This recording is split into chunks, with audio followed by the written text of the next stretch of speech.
Jeigu jautiesi taip, kad pasiekiai savo gyvenime dugną, tai tu nori išgirsti šitą žinutę, todėl kad tai yra geriausia vieta būti ir aš tau tuoj paaiškinsiu kodėl.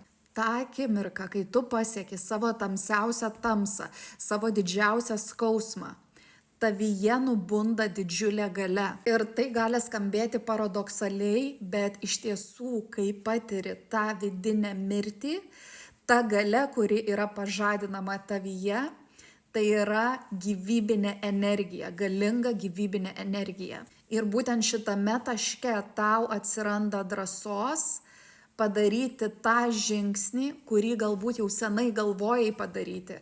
Tai yra išeiti iš netinkamų santykių, pakeisti darbą, pradėti savo verslą, todėl kad tu esi taške, kur nebeturi ką prarasti. Ir dėl tos priežasties, kadangi jautiesi taip, jog nebeturi ką prarasti, tavo protas daugiau tavęs nebesabotažuoja ir nebestabdo tavo judėjimo į priekį. Nes esant dugne nėra kito kelio, tik aukštyn. Ta akimirka, kai tau atrodo, kad tu netekai visko, ko tu norėjai, tai yra pažadinamas tavyje potencialas turėti iš tikrųjų viską, apie ką tu svajojai ir dar daugiau. Dabar yra tavo šansas, tavo metas iš tikrųjų pradėti kurti tą gyvenimą, kurio tu esi vertas.